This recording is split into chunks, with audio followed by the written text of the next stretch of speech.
Broadcast media in the United States is kind of going through a phase of deregulation at the moment. Why? Well, blame it on the public's changing TV and radio habits. That said, it's not a total free-for-all. The United States still has some important broadcast laws to be aware of, and that's what we're going to cover in this video. Now, who's the boss of these broadcast laws? Well, that would be the government agency known as the Federal Communications Commission, or FCC if you're into acronyms.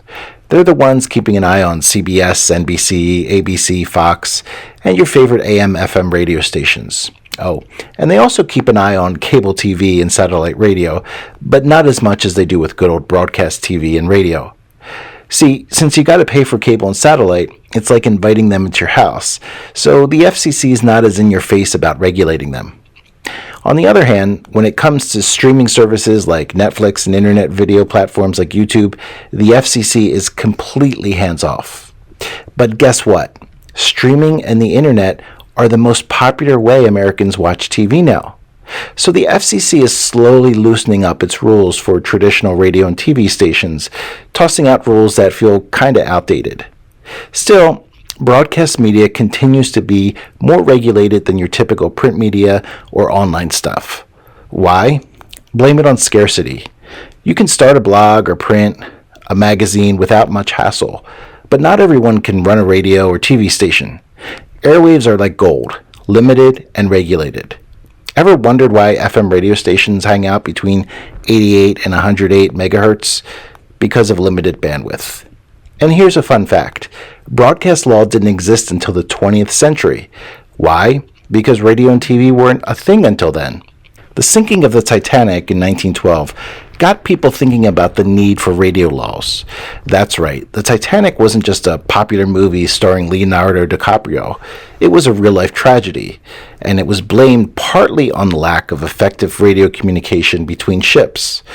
Around that same time, the world was also on the brink of World War I, and the U.S. military was concerned that there were so many amateurs and hackers using the airwaves that it could create a lot of clutter on the airwaves, which might create a national security problem. So, in 1912, Congress passed a law to regulate broadcast media, and these regulations increased as time went on. Now let's talk about the current rules and regulations. Basically, the FCC makes sure TV and radio content serve the public interest, and that they don't raise too many eyebrows. During elections, the FCC is concerned with fairness, equal airtime for political candidates, and the lowest ad rates. They even had a policy called the Fairness Doctrine until 1987, aiming for balanced news coverage. It required stations to present controversial issues of public importance in an honest, equitable, and balanced manner.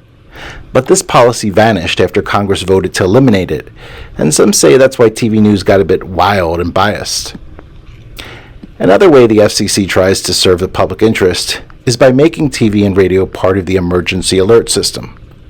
So if the president needs to talk during a crisis, or there's a vital information to share, stations have to provide airtime for that. The FCC also has policies aimed at looking out for kids and the hearing impaired. For example, they place limits on commercials during kids' shows, and they require closed captioning for most TV programs.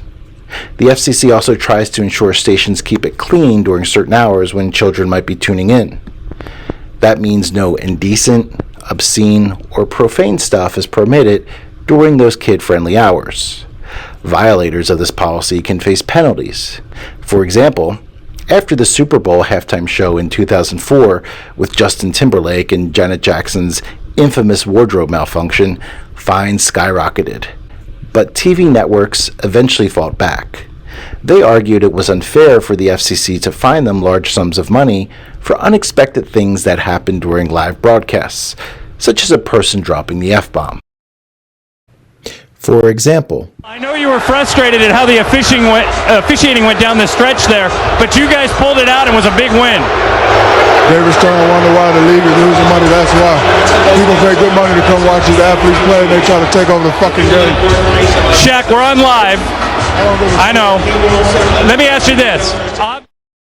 The Supreme Court agreed with the networks and ruled in their favor.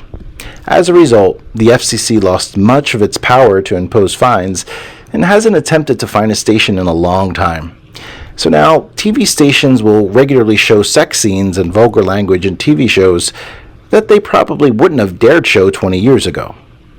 But they only push the envelope so far because they don't want to anger viewers and face an advertising boycott. Besides keeping an eye on content, the FCC also tries to prevent broadcast monopolies. For example, it has a rule limiting how many stations one person or company can own in a city. This rule made sense when TV and radio dominated. It was a way to ensure that there was a diversity of programming and viewpoints on the airwaves. But now, with the internet takeover and audiences having so many options for content, those rules are getting a bit old-fashioned.